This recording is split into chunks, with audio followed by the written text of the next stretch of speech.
Hello everyone, this is Warbird Frank. Welcome to another episode of War Modeling with Warbird. Today this is update, I think, 2.5, I believe. I'll have to look at the schedule. Alright, so this is, I believe, the next part to the TBF Avenger.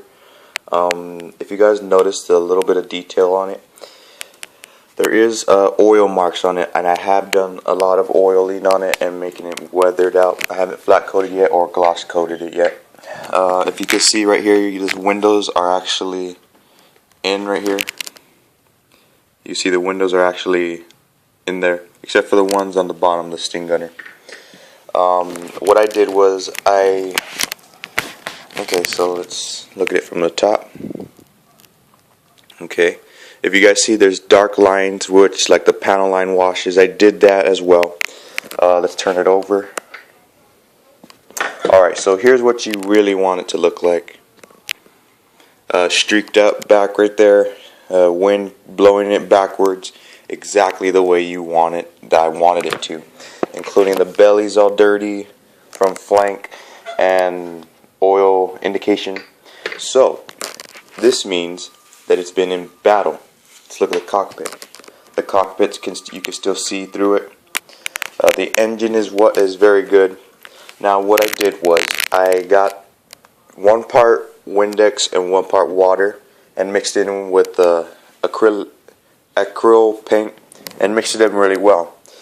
And what I did is I carefully let it drip through the panel lines, giving it an old musky looking look. If you guys notice right here that there is smoke indications that are streaking backwards right here.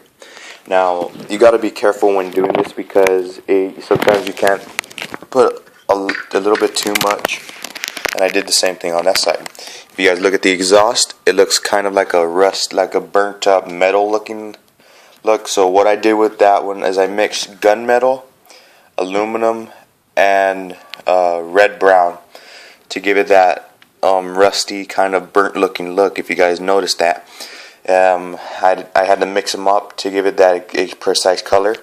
The landing gear is actually pretty good. Okay, so other than that, that's what's happening right here. Now the TBF Avenger had an engine.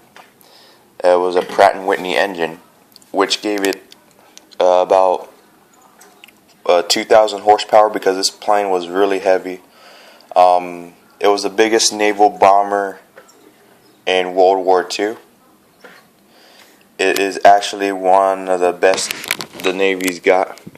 Now, like I said before, the paint scheme is from the Atlantic. Yes, the TBS were put in the Atlantic to take out U-boats as well and German destroyers and whatnot. So yeah, I mean, you can see that the windows are put in except for the little teeny ones right here.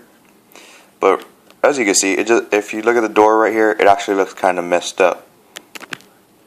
You know what I mean? Like it kind of looks oiled up and needs to be cleaned.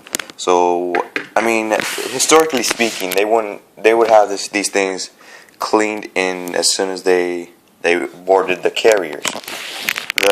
What they would do is they would clean it, like scrub it, but in this case I wanted to look like an authentic, came out of the war look. And if you look at the tail, you can see that it's smoky, kind of streaking backwards from flank and fragment debris. Usually the Germans would have like 20 mils or 30 mils just to take out bombers like these because they were durable. It was made by the Grumman company. Now Grumman was actually known for their durable aircraft. Like they could take a beating and come back home. They're still active today. I mean, it's not that. I mean, I did a wonderful job, but I'm actually kind of regretting it. But at the same time, I don't. It's like a bittersweet kind of model looking.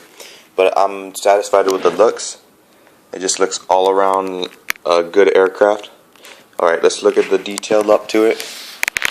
Alright, if you look at the detail, now look very closely. You see these rivets right here? Well, that wasn't easy to do because sometimes the rivets get all too much paint and too much oil. So let's look at the rivets right here. You can see right here it's all black, and that the flaps have oil indication coming from them, leaking oil or like the grease and flank debris just getting into the rivets of the aircraft. Now, normally crew, like I said, crew would just clean the hell out of it. Now this is my favorite part that I did that I actually like. If you guys look right here, you can see that it's sweeping backwards. I know I said it once before, but like, just look at it. It just looks so realistic. And if you look right here, the ailerons look all effed up. And the bombs, I think, I'm going to say kind of look too new. Well, then again, they were painted all the time. But there's the depth charges, there's the bombs, and so on. Let's look at the landing gear. Now, right here, I'm not sure if it was a zinc chromate green. That zinc chromate green was to keep the aircraft from rusting rapidly. Now, the lifespan of the TBF was estimated, if they came back, to be around 3 months of survivability, and that's kind of good. If you guys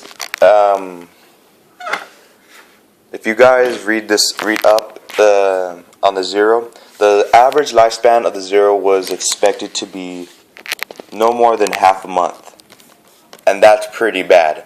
All right, so let's see. Okay, so this is a TBF. So I'll show you guys what it went up against. Okay, so here it is. This is what it was most like in that specific paint theater one would go up against these things. Now, mind you that this thing did have, the only way it would defend itself, it could actually outturn. In real life, this thing could actually outturn a little bit with the 109. I'll just explain to you about this later, but that's what it would go up against. I'll show you guys the details on this one later.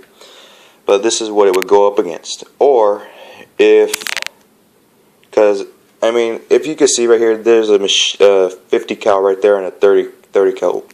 Fell out. Okay, I'll have to glue that on. 30 cal right there. All right, ladies and gentlemen. So let's see what it was actually went up against more in the war. Okay, so here's what it mostly went up against the war. The Japanese Zero. It's missing a gun, but I'm gonna have to fix that and replace it. But this thing could outturn anything. So yeah, this is the A6M5, but I'll explain that later. But that's what it would go up against. Just an all-around wonderful aircraft. This is update 2.0. I put in the differences today is I put in the windows and put in the panel lines. So let's look at it from the top.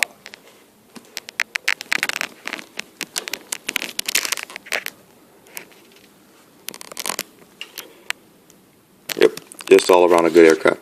Alright, like and subscribe to become a Warbird today, and I'll see you guys in the next episode. Warbird out.